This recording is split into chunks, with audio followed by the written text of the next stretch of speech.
Olá, companheiros, todos aqui voltados para o estudo do Livro dos Espíritos, em especial os companheiros do Centro Espírita Casa do Caminho. Estamos retomando o Livro dos Espíritos no nosso estudo que fazemos de forma segmentada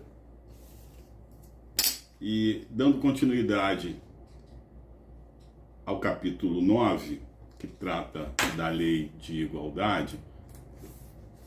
Nós vamos hoje falar das perguntas 817 até 822, que são aquelas que tratam da igualdade dos direitos do homem e da mulher, fazendo aqui uma pequena retrospectiva do que se refere à lei de igualdade, daquilo que já comentamos, daquilo que já foi objeto de estudos anteriores, quando nós já falamos um pouquinho da igualdade natural. Iniciamos por aí, inclusive, igualdade natural, falamos da desigualdade das aptidões, falamos da desigualdade social, falamos da desigualdade das riquezas, falamos das provas da riqueza e da miséria.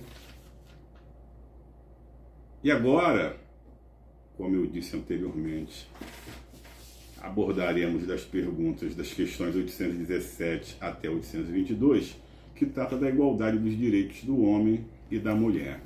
E quando nós falamos aqui da igualdade dos direitos do homem e da mulher, nós vamos fazer aqui uma pequena menção que Deus criou a todos nós espíritos simples e ignorantes, e que quando o nosso Pai Criador tratou das igualdades, ele fez com que tudo obedecesse a um princípio natural e que tudo fosse correlato naquilo que a lei de amor nos propõe.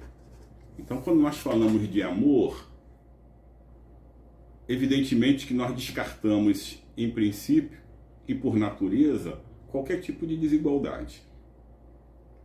Porque a lei de amor, ela trata primordialmente da igualdade, de tudo aquilo que se refere ao não contraponto, tudo aquilo que se refere a tratamentos iguais para iguais. E falarmos de homem, de mulher, falarmos de espíritos essencialmente, seria observar, em princípio, o que a lei de amor nos propõe. Então, já falando um pouco, adentrando ao tema, quando nós falamos em desigualdade dos direitos do homem e da mulher, nós vamos observar que dentro do processo do quadro das leis naturais, essa desigualdade, ela não existe. Nós estamos falando de igualdade, estamos falando de amor, nós estamos falando em princípios naturais, em princípios divinos, estamos falando de espíritos que somos nós, espíritos encarnados, e que nesse momento estamos aqui na condição de homem ou de mulher, né, com sexos diferentes, mas estamos falando do espírito que vem habitar esse corpo físico. E a partir do momento que o espírito, habitando o corpo físico, somos nós, alma, união do espírito e do corpo físico, nós temos a condição sexual diferente, essa condição de gênero, nós vamos passar a atentar em observância ao local onde nós estamos, à região onde nós estamos e, fundamentalmente, a lei dos homens, nós vamos passar a tratar com um olhar diferente aquilo que respeita a essa lei dos homens, no que se refere ao tratamento de homem e mulher, observando sempre as características da regionalização, sempre as características daquela lei que é proposta naquele local, e justamente para que tudo isso seja objeto de uma observação maior e de uma modernização, de uma modificação naquilo que se impõe a caminho da lei natural e em conformidade com a lei natural, nós vamos vendo diferenciações. Mas no final, chegaremos naquilo que a lei de amor propõe. O que a lei de amor propõe? Desigualdades? Não. A lei de amor propõe igualdades. Nós somos iguais. A nossa condição de espírito que nos faz encarnar, ora como homem, ora como mulher, essa condição é a mesma, porque o espírito é único. O espírito não tem sexo, mas nós temos, respeitando a nossa constituição física, pelo momento que nos encontramos, pelo lugar onde nós nos encontramos e pela condição evolutiva do nosso planeta, do nosso orbe, nós vamos ter que atentar e respeitar essa organização física. E por hora, nós ainda vamos encarnar na condição de homem, na condição de mulher.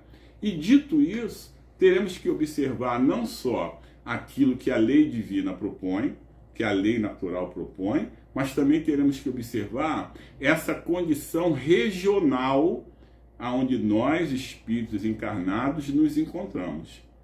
Mas vejam bem, para tanto, sempre haveremos num processo de olhar profundo em relação às leis naturais, sempre haveremos de observar tudo aquilo que a proposta de amor traz para nós.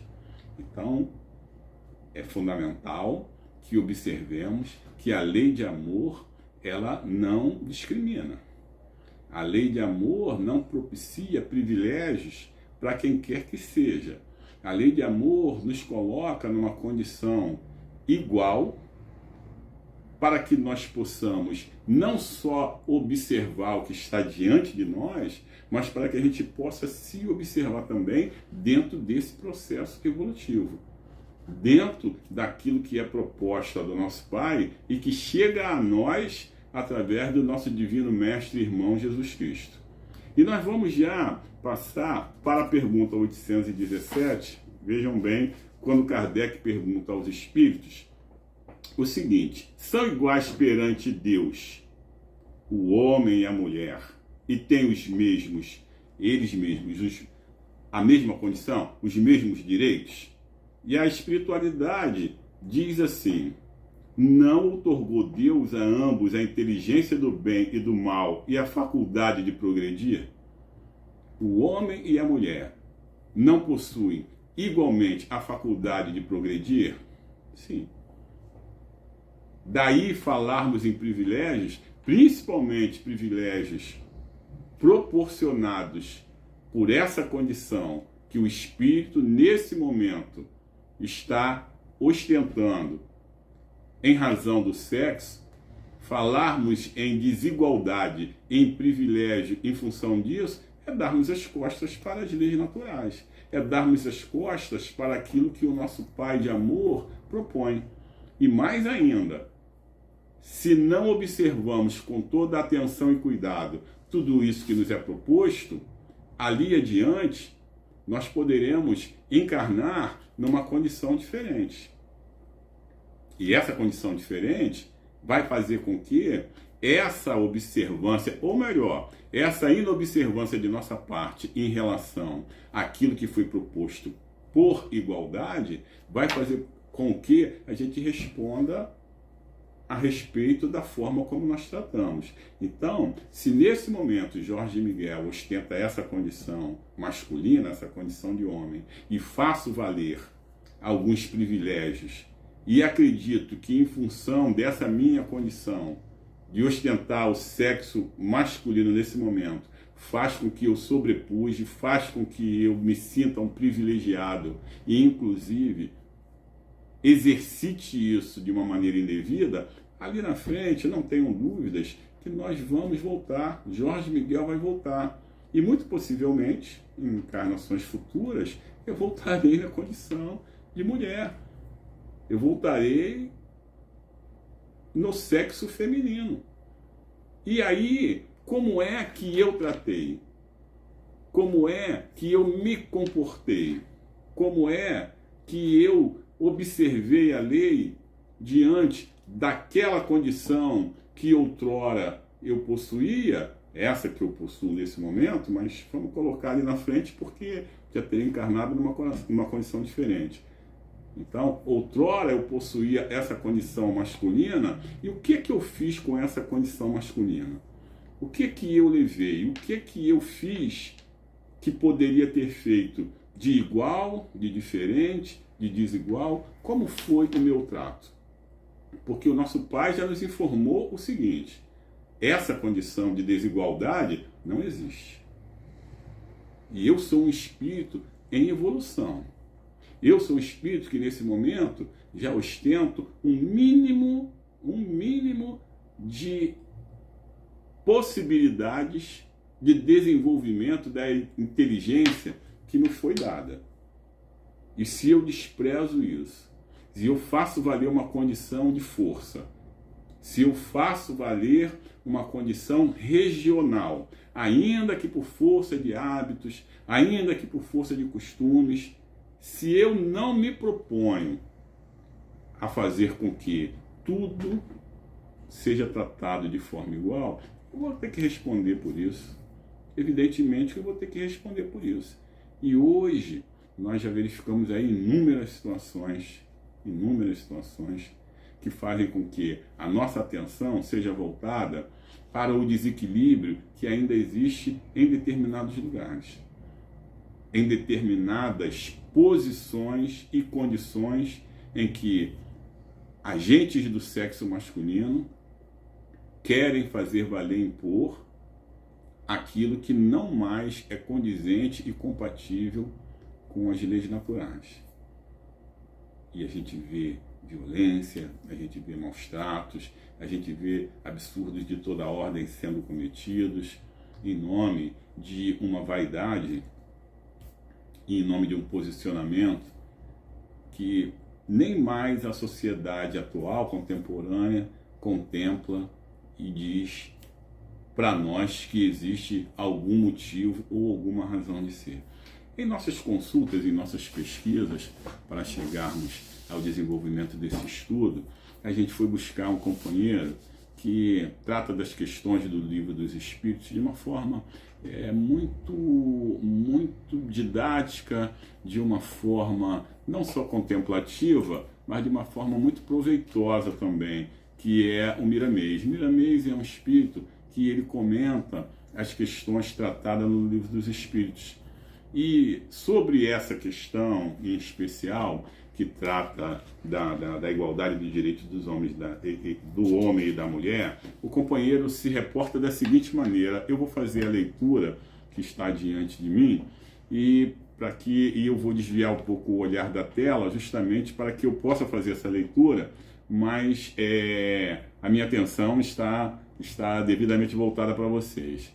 E o companheiro diz assim, sobre a pergunta 817, que são perante Deus a igualdade e de direitos, inclusive, entre o homem e a mulher. E o companheiro diz assim: são duas formas diferentes, mas com o mesmo objetivo de vida, exercitando-se ambas na busca da libertação espiritual. Ninguém foi criado para ser preso, mas subordinado à lei que dirige a todos, em consequências variadas do despertamento das suas faculdades espirituais, e somente juntos, em forma de família, os espíritos têm mais possibilidades, acionando mais depressa o acordar dos seus talentos. O homem se expressa no corpo físico com características diferentes da mulher. Ele busca mais as coisas da terra e sabe responder às exigências do mundo na pauta dos seus valores. E neste trabalho recolhe experiências valiosas, porque no fundo, em todas elas vibra a lei divina do amor, que veste muitas roupagens por existirem diversas modalidades de se educar. O homem, no curso das suas exigências, passa a indagar a si mesmo, usando da razão, qual é o melhor caminho a seguir, e empenhado nessa especulação, acaba encontrando as advertências como ajuda e descobrindo a verdade que o liberta. O tempo é seu amigo inseparável, que age até quando for preciso. Quando atinge sua iluminação interior, desaparece o próprio tempo. Não se fala mais de espaço e nem mesmo de leis. A educação existe por causa da ignorância. Se esta cessar, aquela não mais será necessária. A mulher tem uma razão de ser na vida do homem, sem a qual a vida do seu companheiro se tornaria vazia e sem impulsos para a busca da verdade. Deus nunca erra nos seus objetivos. Pela sua sensibilidade, sua ação é mais direcionada ao enlevo, em rumo de complementar do homem como que uma ponte intuitiva que busca o mais além, distribuindo o que de lá recebe com os que ela vivem, que com ela convivem em família. O aprimoramento do papel de esposa e mãe é a oferta da água viva, como aqui a samaritana recebeu do Cristo à beira do poço de Jacó. Não vamos mais nos estender na leitura, porque o objetivo foi alcançado. E em seguida, nós temos imediatamente aqui Kardec perguntando a espiritualidade, com que fim, está lá na questão 819, com que fim mais fraca fisicamente do que o homem é a mulher? E olha a resposta. Para lhe determinar funções especiais. Para lhe determinar funções especiais. Ao homem, por ser o mais forte, os trabalhos rudes. À mulher, os trabalhos leves. A ambos o dever de se ajudarem mutuamente a suportar as provas de uma vida cheia de amargor. E essa vida cheia de amargor, evidentemente, que trata daquilo que o nosso momento nesse local exige. Vocês sabem que aqui a felicidade ainda não é algo que a gente possa olhar com um olhar generoso e dizer assim, eu sou feliz porque é onde eu estou, tudo é benéfico, tudo é proveitoso, tudo vem para que eu olhe, perceba, entenda e admire. Ainda não estamos nesse momento, ainda não estamos nesse local. E a Terra continua sendo aquele planeta de provas e expiações, onde o exercício de amor começa a ser entendido e praticado. Mas estamos distantes, muito distantes ainda de uma prática que seja 100%, de uma prática proveitosa e de um olhar generoso para quem quer que seja em se tratando do outro. E quando nós falamos do outro, nós estamos falando também da mulher. Estamos falando, inclusive, do próprio olhar da mulher para a mulher, porque nós estamos tão já viciosos e tomados dessa condição em que nós entendemos que a mulher, por ser mais frágil, também é mais fraca, que nós, nesse momento, acreditamos que sobre ela pode ser imposto qualquer tipo de condição menor, de condição subalterna. Mas não é assim. Não é assim. Mas o que faz com que seja dessa forma é ainda a nossa ignorância. É ainda o pouco proveito que temos e o pouco entendimento também relativamente a essa lei de amor que nós estamos tratando. E por conta disso, não só essa desigualdade entre a mulher e o homem é exercida, mas a desigualdade de uma forma geral, de homem para homem, de mulher para mulher. Nós acreditamos ainda que estamos numa condição em que nós somos melhores, em que nós merecemos um tratamento superior, em que nós nos colocamos num patamar diferenciado de outros irmãos queridos nossos, irmãos que também caminham num processo evolutivo dentro daquele caminhar progressivo, daqueles que estão naquela condição ainda de aprendizado. E é por conta disso que aqui não temos ainda esse conceito de felicidade nem sequer entendido. E ainda cometemos muitas atrocidades e ainda praticamos muitas desigualdades. Mas voltando para a nossa condição aqui, que somos convidados ao desenvolvimento, vamos lá para a pergunta 820. A fraqueza física da mulher não a coloca naturalmente sob a dependência do homem?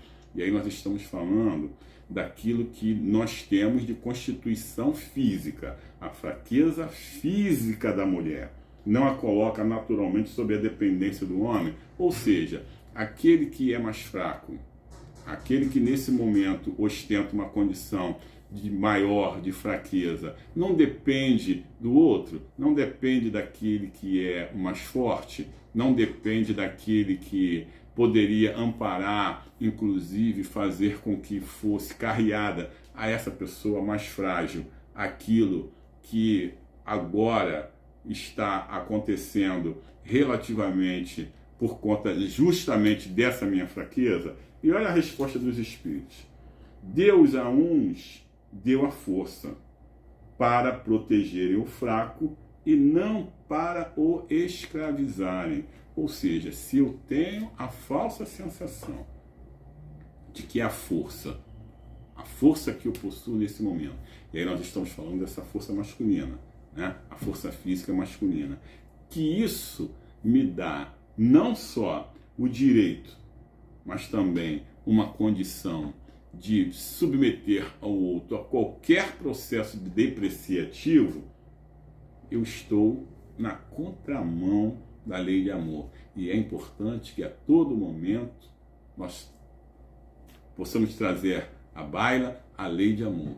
Porque é exatamente essa que vai fazer com que a gente afaste, sem qualquer dúvida, sem qualquer margem de dúvida, que a gente afaste qualquer conceito de superioridade em relação àqueles que são mais fragilizados.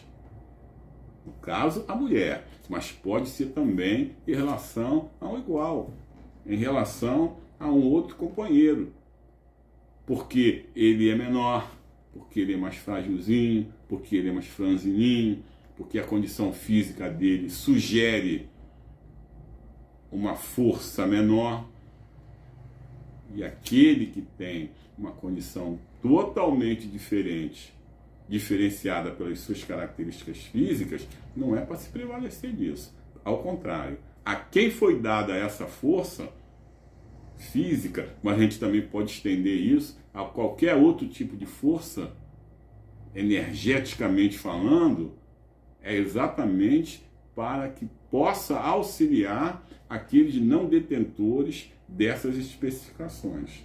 Aqueles que não detêm essa força, seja em que direção essa força se mostrar, é exatamente eu que a possuo para auxiliar aquele que não a possui.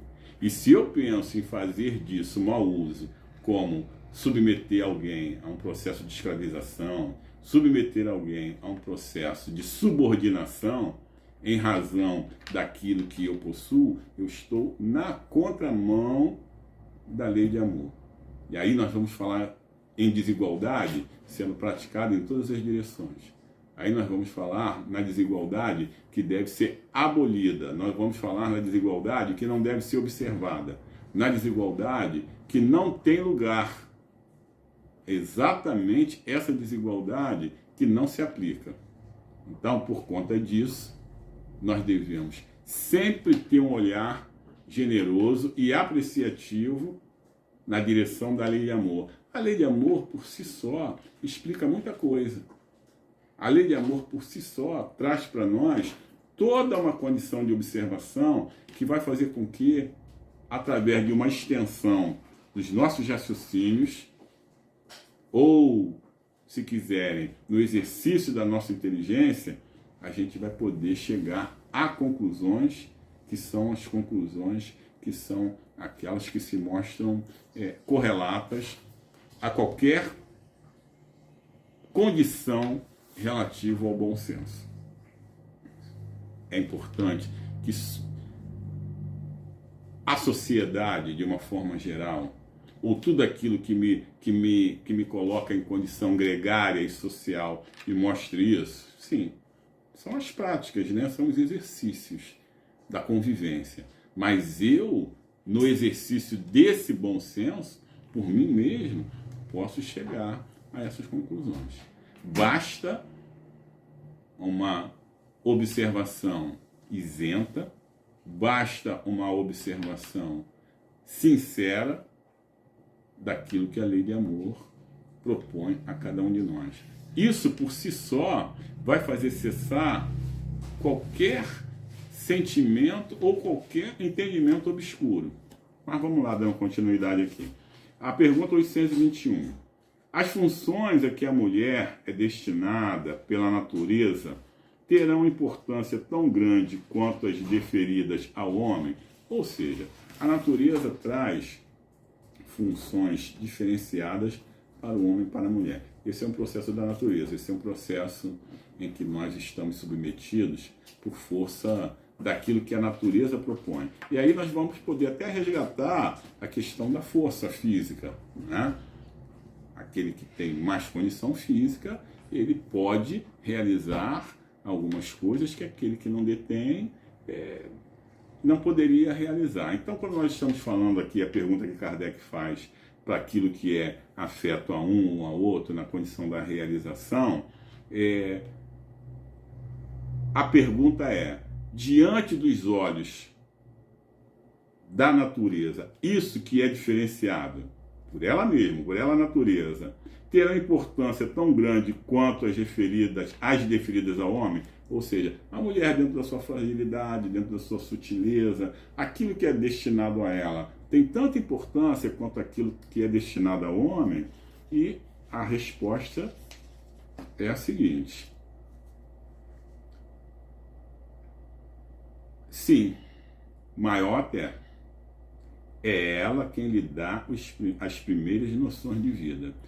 Mesmo dentro das destinações que a própria natureza traz a nível de importância, quando a gente indaga, mas o homem tem uma capacidade maior, uma condição maior, a natureza dá a ele essa condição diferenciada, a mulher pode sim, nas suas práticas, ter tanta importância? Aí os espíritos respondem, sim, maior até. A importância daquilo que a mulher realiza é maior até do que aquilo que o homem realiza. E aí os espíritos vão mais além. É ela, a mulher, quem lhe dá as primeiras noções de vida. É ela, a mulher, quem dá ao homem, aos homens, as primeiras noções, as noções de vida. Por quê? Vocês sabem que a condição da maternidade só é possível dentro da nossa organização física, aqui no local onde nós nos encontramos, só é possível a mulher essa realização. E a pergunta 822. Sendo iguais perante a lei de Deus, devem os homens ser iguais também perante as leis humanas? Olha só. Para Deus, homem e mulher, igualdade absoluta. Mas, por conta disso, também a lei dos homens devem tratar igualmente homens e mulheres, as leis humanas? E a resposta: o primeiro princípio da justiça é este: não façais aos outros o que não quereria que vos fizessem. Então, tratarmos de forma diferenciada homem e mulher perante a lei, não deveria ser assim. Ah, mas é assim porque, inclusive, existe a Lei Maria da Penha. Nesse momento, nós estamos vivenciando muito isso em razão daquilo que deixa de ser observância da nossa parte, da parte dos homens, no trato com as mulheres, principalmente no espaço doméstico e familiar. E aí precisamos ter uma lei que direcionasse, que dimensionasse esse tratamento, como tantas outras leis, né, que vêm por ordem aquilo que nós andamos malferindo. E a lei vem dar contornos. E é isso. E isso é por conta exatamente daquilo que fazemos, ainda fazemos de forma indevida. Então vocês vejam que nesse aspecto de leis naturais, leis divinas e as leis humanas, ainda precisamos de ordenamentos diferenciados, porque nós não observamos como deveríamos observar aquilo que é divino. E aí nós fazemos, principalmente, isso aí é muito regionalizado até, nós tratamos as companheiras, as esposas, as irmãs, a mulher de uma forma geral, de uma maneira subalterna, de uma maneira menor, né? E alguns lugares Nós vemos inclusive mulheres que não podem expor sequer o rosto, que não podem ter os braços à mostra, que não podem ter o colo à mostra, porque aquela lei regional não permite. Algumas mulheres que inclusive têm que andar até 2, 3 passos atrás dos seus companheiros, dos seus maridos, porque a lei local diz que assim tem que ser. Isso ainda se verifica cada vez mais um número menor de localidades, mas ainda verificamos isso, mas já foi pior. E hoje, no avanço dos entendimentos, no avanço da modernidade, das práticas e da inteligência, no exercício maior de padrões de inteligência, nós vamos vendo que isso vai deixando de ter lugar cada vez mais. E é assim, toda vez que nós não observamos as leis naturais, nós precisamos de leis humanas que deem um contorno, uma delimitação. Mas essas leis, e vocês sabem que as leis naturais, essas são imutáveis, mas em se tratando das leis dos homens, as leis humanas, essas estão cada vez mais num processo de modificação, num processo de avanço em relação a tudo aquilo que mais é proveitoso para todos, e nós vamos vendo que por conta disso, esses lugares que tratam ainda a mulher dessa forma, estão também avançando, talvez não avançando tanto quanto gostaríamos a nível de celeridade, né? Mas também estão avançando. Nós estamos vendo que mesmo lá, mesmo diante de toda uma resistência, companheiros estão cedendo a um processo de globalização, porque de uma forma geral, como nós já dissemos, nós verificamos que esse princípio de igualdade, ele já está reinando quase de uma forma absoluta.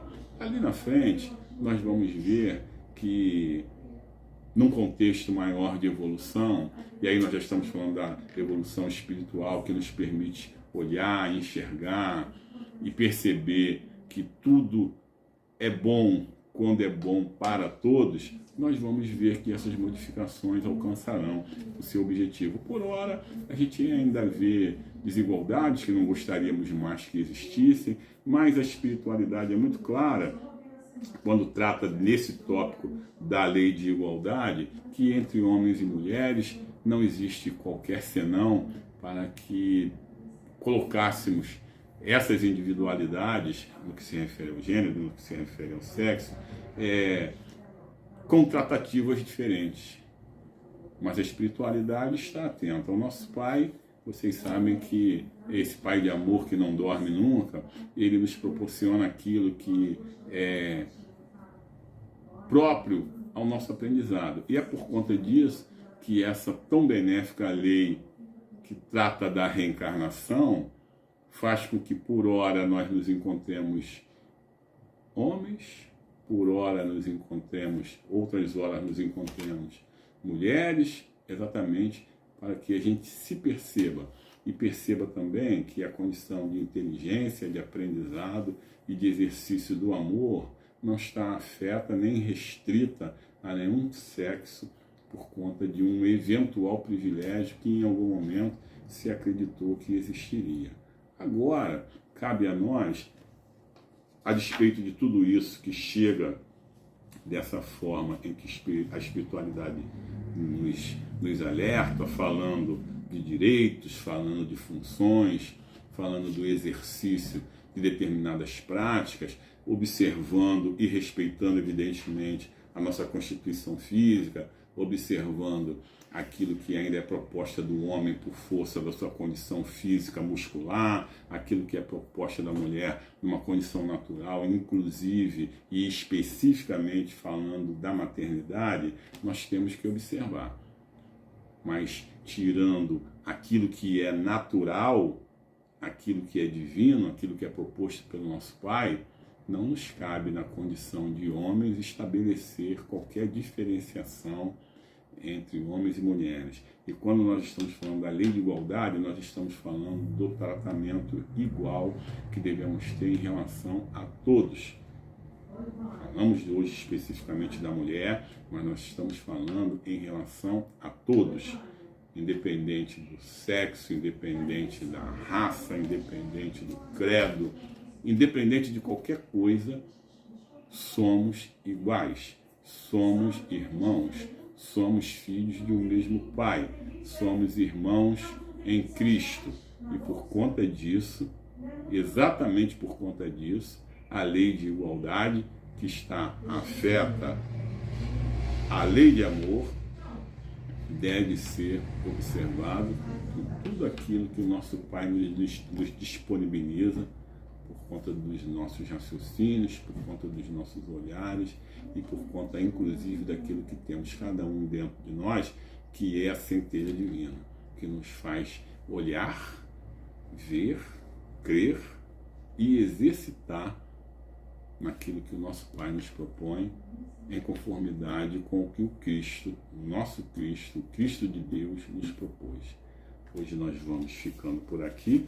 Ali na frente, em continuidade, a lei de igualdade. Nós ainda falaremos como um último tópico na igualdade perante o túmulo, para terminar esse capítulo 9, que trata da lei de igualdade. Que Jesus preencha a todos os nossos corações. Graças a Deus.